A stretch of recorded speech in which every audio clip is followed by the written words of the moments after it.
Boa noite, meus amados irmãos e irmãs, que a paz do Senhor Jesus esteja com todos vocês. Amém? Vamos dar início então hoje ao nosso culto de oração. O culto de oração ainda sendo feito através de vídeos, né? Devido aos nossos cuidados que estamos tomando. Convido você para a leitura da palavra do Senhor e hoje me chama a atenção o texto de Apocalipse, capítulo 22, do versículo 13 ao versículo 21, os últimos versículos da palavra de Deus. Abra sua Bíblia então em Apocalipse, capítulo 22, do versículo 13 ao versículo 21. E diz assim a palavra do Senhor: Eu sou o Alfa e o Ômega, o princípio e o fim, o primeiro e o derradeiro, ou o último, né? Bem-aventurado aqueles que guardam os seus mandamentos, para que tenham direito à árvore da vida e possam entrar na cidade pelas portas. Mas ficarão de fora os cães e os feiticeiros, e os fornicadores, e os homicidas, e os idólatras, e qualquer que ama e comete mentira. Eu, Jesus, enviei o meu anjo para vos testificar estas coisas nas igrejas. Eu sou a raiz e a geração de Davi, a resplandecente estrela da manhã. E o Espírito e a esposa dizem: Vem. E quem ouve, diga: Vem. E quem tem sede, venha. E quem quiser, tome de graça da água da vida. Porque eu, Jesus, testifico a todo aquele que ouvir as palavras da profecia deste livro, que se alguém acrescentar a estas coisas, Deus fará vir sobre ele as pragas que estão escritas neste livro. E se alguém tirar qualquer das palavras do livro desta profecia, Deus tirará a sua parte do livro da vida e da cidade santa, e das coisas que estão escritas neste livro. Aquele que testifica estas coisas diz: certamente cedo venho. Amém? Ora vem, Senhor Jesus. A graça do nosso Senhor Jesus Cristo seja com todos vós. Amém. Queridos amados irmãos, nós louvamos a Deus pela sua palavra e pela sua verdade. A palavra de Deus lá em Provérbios 23 diz: compra a verdade e não a venda.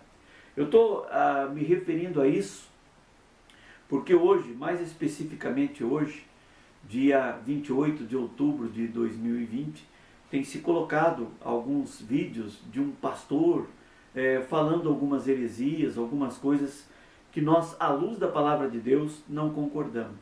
Mas é uma pessoa que é muito ouvida, que tem muitos seguidores, e eu quero simplesmente fazer isso, um alerta para a igreja. Tudo que está escrito aqui é a verdade, somente a verdade, nada mais do que a verdade. A palavra de Deus, a verdade da Bíblia, ela é inegociável, ela é irrevogável. Tudo que Deus escreveu é para que eu e você vivamos bem, de acordo com a sua vontade. Por isso, preste muita atenção em quem você ouve, em quem você está seguindo. Siga o que é verdade.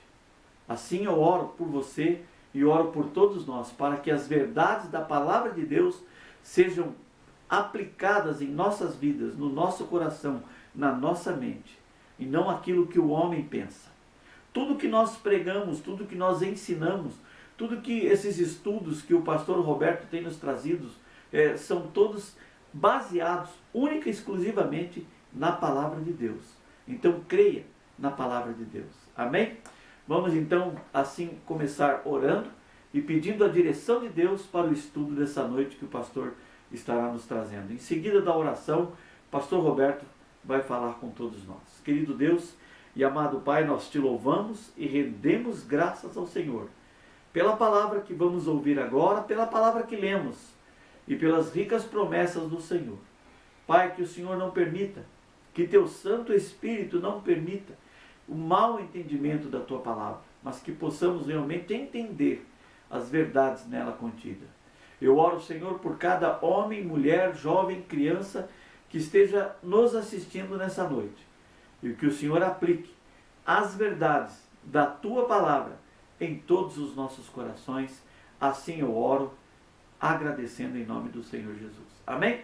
Vamos então a um breve momento de louvor e em seguida o pastor Roberto nos trará a mensagem. Que Deus abençoe a todos.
Boa noite, queridos irmãos e amigos.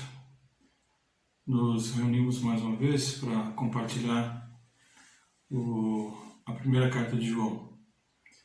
Nós vimos na semana passada que os chamados pais da igreja primitiva, eles atestaram a autoria de João, apesar do seu nome ele não constar na sua carta.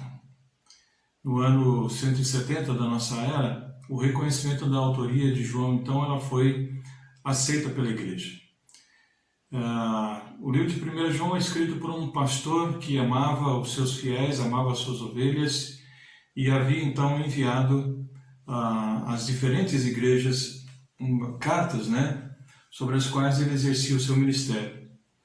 E a emoção dos primeiros tempos do Evangelho, aquele primeiro amor, aquele entusiasmo, aquela alegria em conhecer o Evangelho do Senhor Jesus, ele, com o passar do tempo, ele havia então se arrefecido, ele havia diminuído. A emoção dos primeiros tempos havia achado então, não era como do passado, não era como dos primeiros dias, não era como dos primeiros tempos. O amor ele havia se esfriado.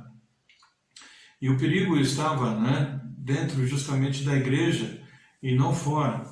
Estava dentro justamente por causa de falsos ensinamentos que estavam adentrando dentro da igreja, um deles o gnosticismo com as suas variantes, e isso estava afetando por demais a vida da igreja, destruindo internamente a vida dos cristãos. O sincretismo religioso, que é justamente a fusão de diferentes cultos e diferentes doutrinas, também estava afetando por demais a vida da igreja.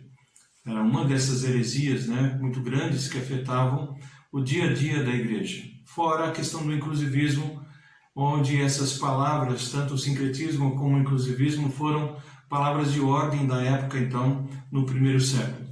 O mundo, então, da época, ele era religiosamente um mundo tolerante.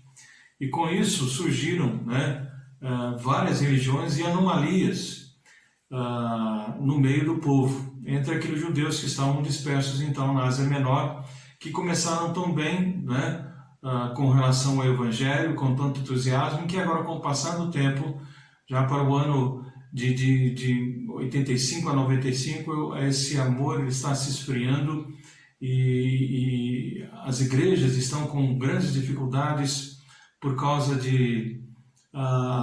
desse esfriamento, por causa das falsas doutrinas que estão adentrando a igreja, então destruindo-a por dentro e trazendo com isso um grande prejuízo ao Evangelho puro e verdadeiro do Senhor Jesus Cristo.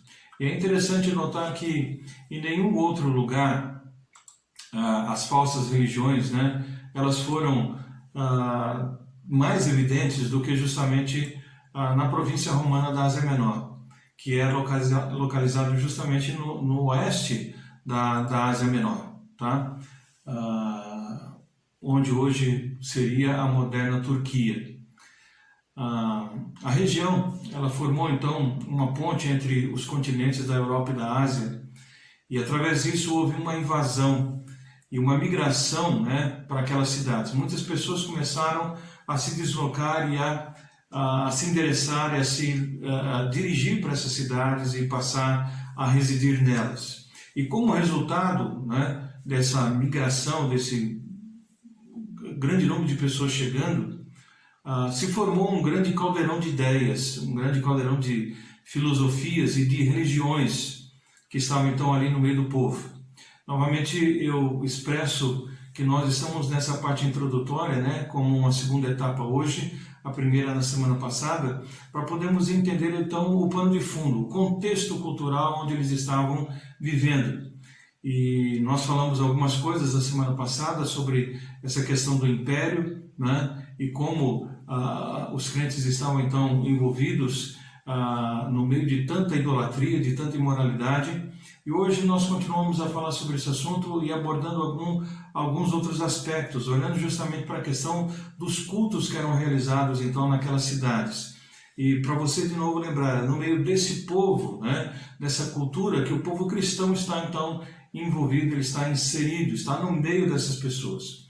O culto imperial, né, ou o culto ao imperador, ele foi algo generalizado em toda a província romana. E a região era também a casa para o culto de uma infinidade de falsos deuses, incluindo vários deles, e alguns deles eu vou mencionar para vocês agora, para que nós tenhamos uma ideia de qual era a atmosfera em que eles estavam vivendo, qual era o ambiente em que esses cristãos eles estavam vivendo no primeiro século. É importante de nós pensarmos nisso e fazermos aqui uma observação, então, e temos uma ideia sobre como eles estavam atravessando aquele momento, né? E como realmente era difícil a situação em que eles viviam, era necessário realmente muita dedicação, muita fé, né? Muito amor para com a obra de Deus e o próprio Deus, tá? Um desses deuses falsos, ou culto a esses deuses falsos, era um deus chamado Asclépios, tá? Asclépio ele era um antigo deus grego, era o deus da medicina, e ele foi dado por um centauro chamado Quiron. Esse Quiron ressuscitou Asclépio, né? Ele ensinou a arte da medicina e a arte da cura. E em algum momento, Asclépio ele curou uma cobra, que em troca lhe ensinou conhecimentos secretos. Cobras eram consideradas então seres divinos, que eram sábios e que poderiam curar. Agora vá fazendo as comparações, vá pensando nessas questões quando falamos sobre cada um desses deuses que eram cultuados. Nós olhamos para o texto bíblico e fica muito bem claro que dentro desse contexto bíblico a serpente ela é nunca associada a coisa boa. Nunca foi. Muito pelo contrário, desde o princípio, falando que foi a serpente, né, que induziu tanto Adão e Eva a pecarem contra o Senhor. E agora aqui há um lado oposto dessa situação, colocando a serpente, colocando essas cobras como algo positivo. Então é isso que eu quero que vocês vão observando em cada uma dessas situações, onde esses deuses que eram cultuados, deuses gregos e que tinham outros nomes, mas que os romanos também os adoravam, né? E que estavam então dentro dessa cultura no mundo romano, naquela província, naquelas cidades ali na Ásia. Então preste bem atenção nisso, né? Então quando você olha para o símbolo da medicina, por exemplo, são 2 cobras, né? Então, e vem justamente com Asclépio, que é justamente esse patrono, vamos dizer aí, da medicina. Mas havia também a questão de Atena. Atena, ela era uma deusa da sabedoria, deusa da guerra, das artes, da estratégia militar, da inspiração, da civilização e da justiça. Então veja bem que olhando para esse aspecto parece que é alguma coisa realmente muito boa, né? Ela era uma deusa padroeira, ou protetora da cidade de Atenas. Então era a padroeira de Atenas, né? Justamente Atena.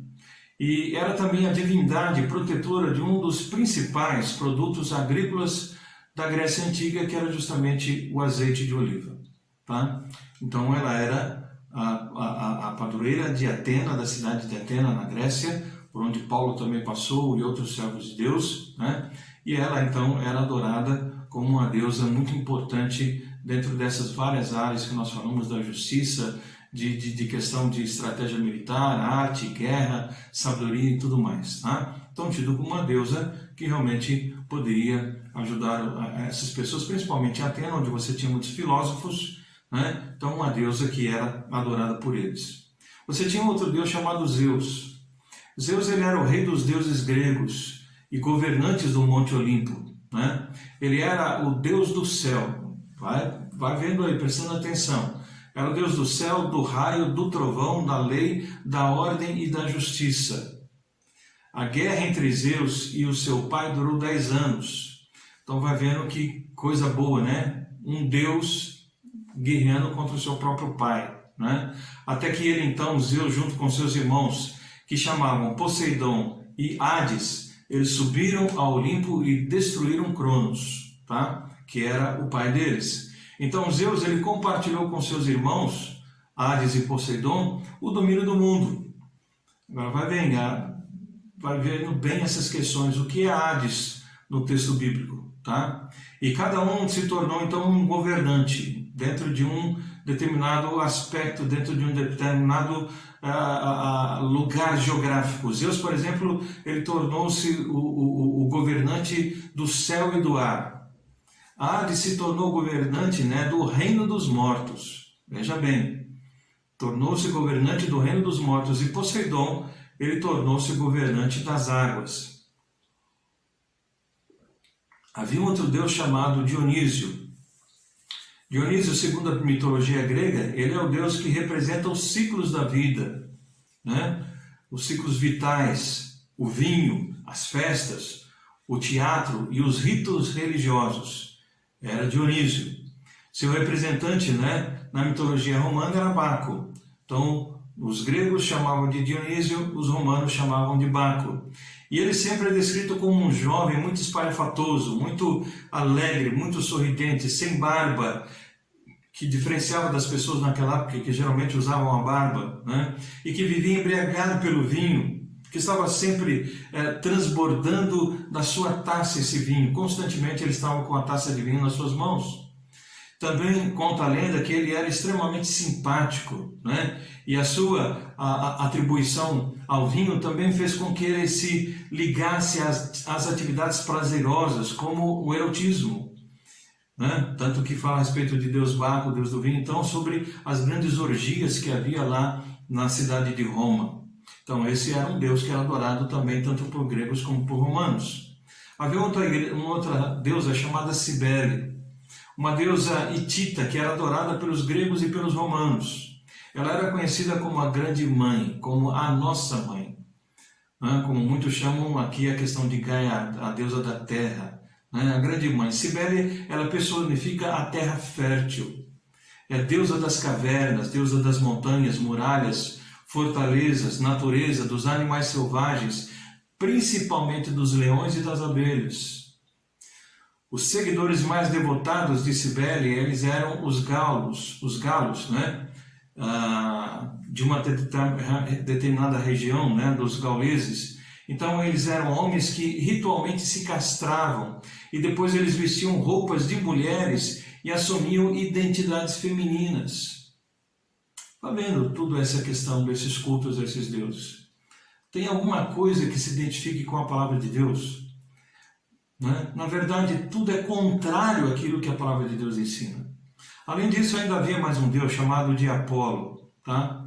Apolo ele era venerado como sendo o deus do sol, da profecia, ou seja, da adivinhação, da poesia, das artes, da música, da cura, da justiça, da lei, da ordem, do tiro ao alvo, né? Da peste, as coisas tão estranhas, né? Tão opostas, cura e peste, né?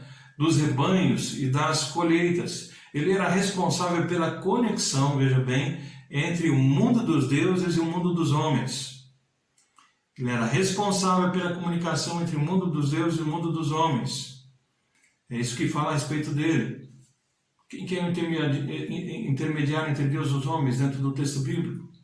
Vai vendo a confusão onde esse povo estava envolvido, onde esses cultos, esses deuses, então, eram adorados nessas cidades, onde o povo de Deus estava ali, então, inserido. Temos ainda mais um para podermos encerrar, que era Artemis, cujo magnífico templo em Éfeso, né, era uma das 7 maravilhas do mundo antigo.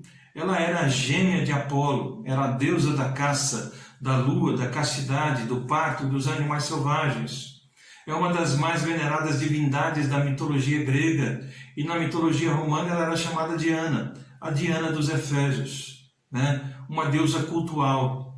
Considerada uma fantástica caçadora, Artemis era cultuada por aliviar as doenças femininas, por proteger as crianças, os jovens e os animais. Que coisa bonita, né?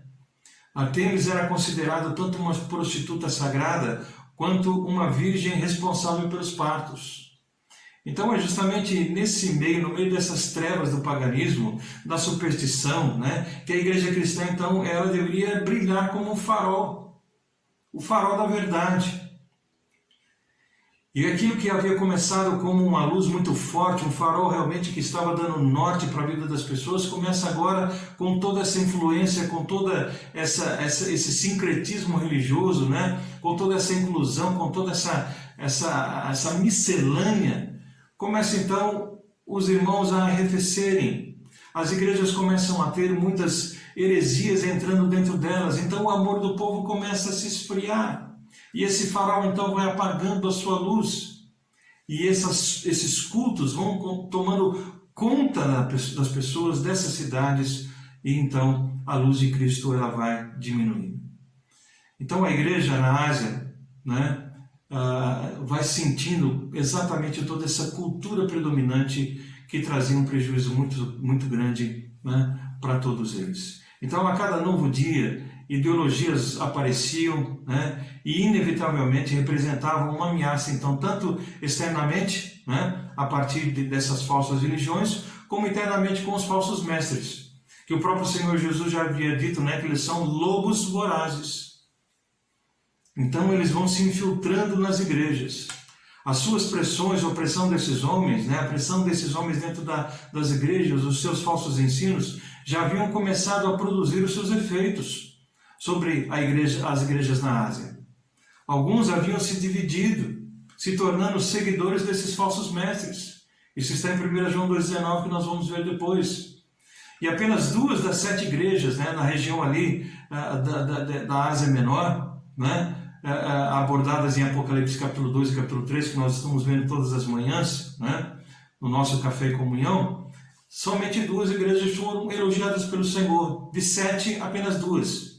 Esmirna e Filadélfia, e as outras foram repreendidas.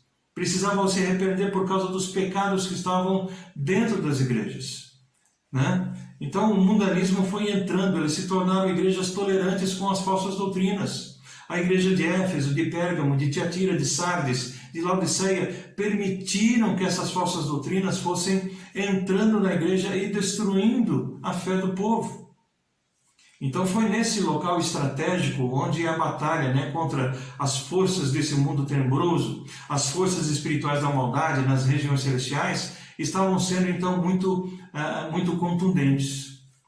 Desencadeou-se nesse local, nessa região, nessas cidades, né, essa luta voraz, essa luta feroz, que João, o apóstolo mais antigo vivo, né, teve que então se estabelecer ali em Éfeso, se estabeleceu ali e dali então enviou a carta a essas igrejas, chamando a atenção de cada uma delas, né, através da instrumentalidade do Espírito do Senhor, para que pudessem se arrepender dos seus pecados, por causa desse envolvimento então com o mundanismo. E embora João ele já fosse um homem velho, provavelmente ele já tinha mais de 80 anos de idade, a sua idade não tinha enfraquecido o seu zelo, o seu cuidado, né, pela verdade. Ele continuava, mesmo com essa idade avançada, a batalhar, como Judas diz, que nós já estudamos, pela fé que foi dada aos santos. Judas nós temos estudado, né, pela manhã também. Então, a fé que foi dada de uma vez por todos aos santos, ele estava batalhando por essa fé. Reconhecendo os perigos que ameaçavam, né, as congregações, sobre os seus cuidados, então ele pegou a sua pena para escrever e defender a fé, batalhar pela fé. Então, na nossa era, amados, também no nosso tempo hoje, século 21, totalmente tolerante, totalmente secularista, o relativismo pós-moderno, os cultos da nova era, né, as religiões dos militantes, as palavras desse apóstolo João lá no primeiro século, elas devem trazer para nós hoje também um alerta muito grande. É uma advertência para que nós possamos estar realmente atentos a essas coisas que continuam acontecendo nos dias de hoje. Portanto, as palavras que nós temos aqui do apóstolo João, elas continuam sendo palavras muito atuais, muito relevantes. A advertência dele é importante para que nós tenhamos segurança. A sua advertência é mais atual e relevante do que em qualquer época da história, ou aliás, foi em todas as épocas da história.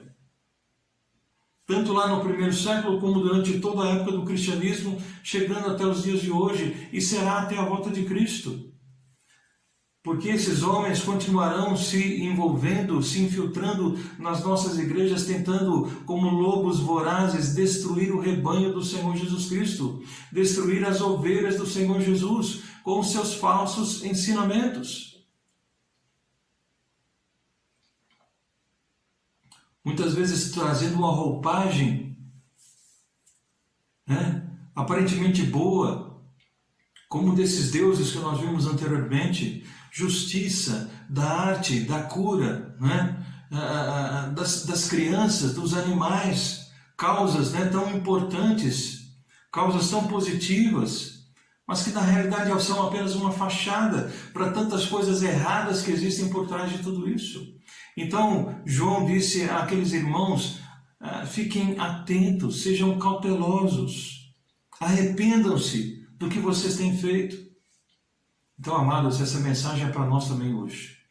Então, como sempre, se a igreja ignorar os seus ensinamentos, ela estará por sua conta e seu próprio risco. Se nós ignorarmos o que o Senhor Jesus tem nos alertado através da sua palavra, nós estamos por nossa própria conta e risco. Nunca poderemos dizer que não fomos alertados, que não fomos ajudados, orientados em coisa alguma. Não teremos essa desculpa. Então que nós possamos, meus queridos irmãos, amigos, possamos olhar para a palavra de Deus e entender de que ela é a verdade. E que tudo mais ao entorno desse mundo é engano e mentira, porque a Bíblia diz que o mundo jaz no maligno. A carta de João vai falar a respeito disso quando nós entrarmos então versículo por versículo. Então fique atento a isso. Vamos juntos estudar essa carta entendendo de que ela é para nós hoje. Não foi apenas para os irmãos lá no primeiro século, ela é para nós hoje, para sermos advertidos, para sermos então orientados a vivermos realmente de forma muito cautelosa, sempre orando e vigiando, né? Porque o adversário ele está ao nosso redor, bramando como leão, buscando a quem possa tragar. Ele quer matar, ele quer roubar, ele quer destruir. mas nós conhecemos e devemos prestar adoração e louvor e obediência àquele que veio para nos dar vida e vida em abundância.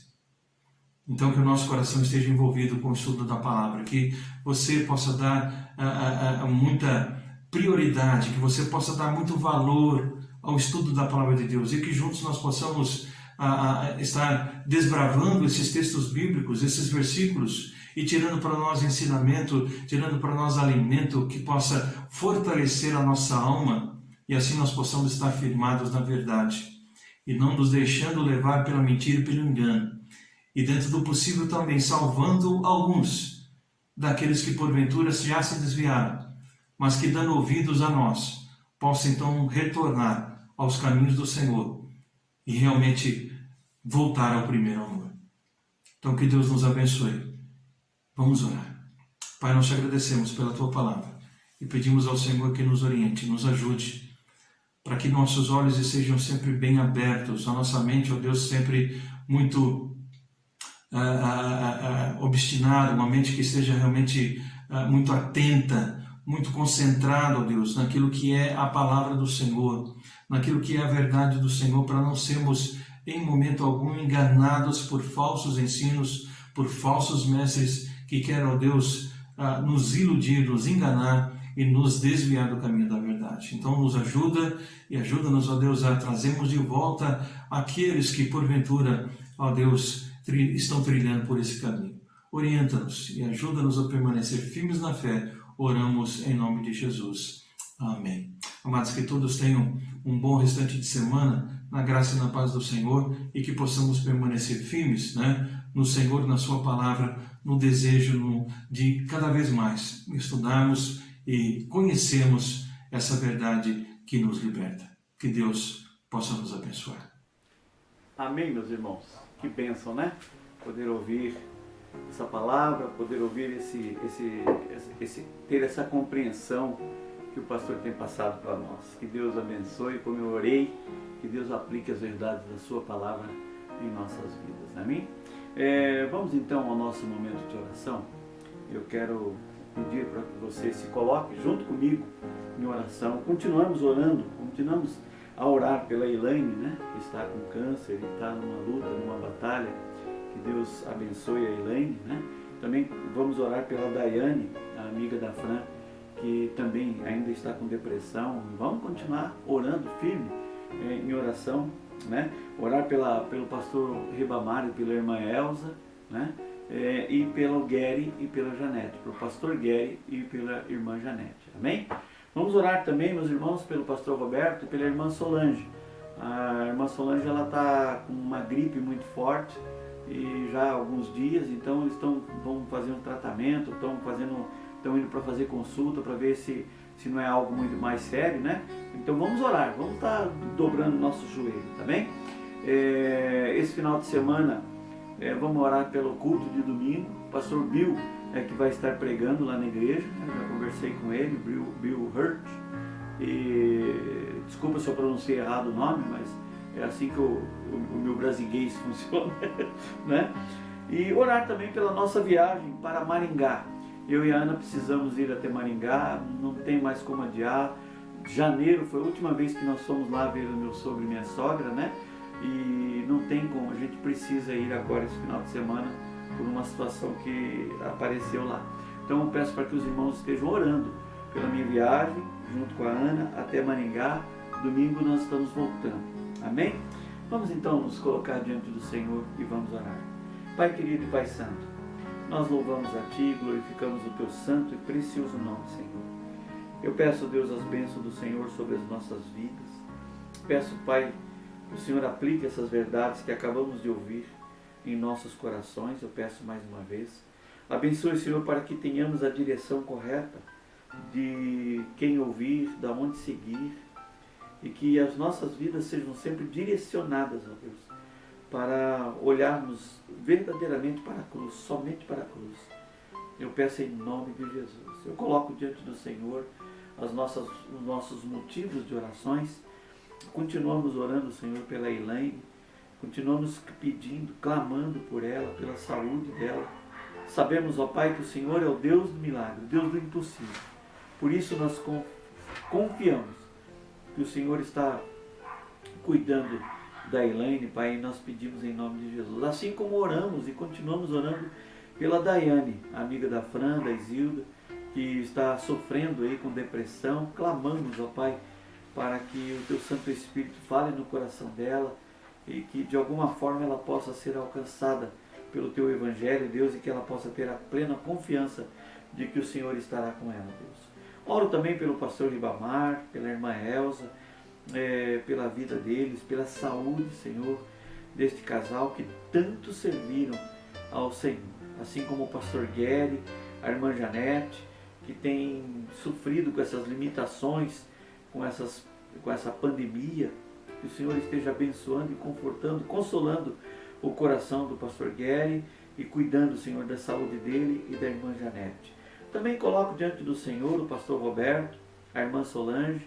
Clamo, Pai, para que o Senhor, para que não seja nada grave, mas que a Solange se recupere, para que ela possa se fortalecer, ó Deus, para ter a sua saúde restabelecida, Deus. Eu oro, eu clamo em nome do Senhor Jesus. Oro também, Senhor, pela viagem minha e da Ana para Maringá.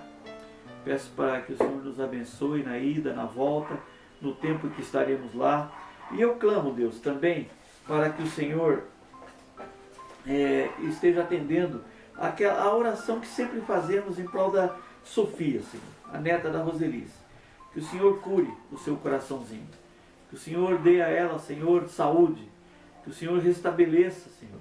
Nós sabemos que o Senhor pode ir lá com o seu dedo e curar a enfermidade que ela tem, Senhor. Por isso nós clamamos em nome do Senhor Jesus. Deus, eu oro pela nossa igreja, pelo culto de domingo, pela mensagem que o pastor Bill vai nos trazer neste domingo. Eu e o pastor Roberto não estaremos na igreja, mas eu creio que as pessoas, os nossos irmãos que estão lá, estão para fazer o melhor para o Senhor. E nós entregamos porque confiamos em cada um deles. Por isso eu clamo, Deus, e peço as bênçãos do Senhor sobre o nosso culto deste domingo, em nome de Jesus. Oro pela igreja de Balsa Nova, pelo culto presencial, pelo pastor Rosalvo, que estará levando a mensagem de paz, de amor, de segurança, de vitória para aquela igreja. Que o Senhor use o seu servo, fale com todos naquela igreja, naquela cidade, Deus. Eu peço em nome do Senhor Jesus. Pai querido, eu oro também pela minha vida e pela vida da minha esposa. Pedimos as bênçãos do Senhor, agradecemos por tudo que o Senhor tem nos dado, por tudo que o Senhor tem feito por nós. Oramos, Pai, oramos pela direção da Comunhão Batista Bíblica na Assembleia que teremos amanhã de forma virtual, de uma forma diferente, mas que o Senhor abençoe para que tudo corra bem, para que a nova diretoria seja eleita e para que todos possam fazer a sua parte, Deus, para que a Tua obra se resplandeça aqui enquanto o Senhor não vem buscar a sua igreja. Assim eu oro, assim eu agradeço, assim eu entrego ao Senhor esses pedidos. E sabemos, ó Deus, que o Senhor está, como diz a Tua palavra, com o Teu coração atento, com os Teus ouvidos abertos, ouvindo as nossas orações. Agradecemos, pedimos um bom restante de semana, em nome do Senhor Jesus. Amém. Que Deus abençoe a todos. Até quarta-feira que vem, que eu estarei viajando nesse final de semana. Deus abençoe, meus irmãos. Que a paz do Senhor esteja com todos.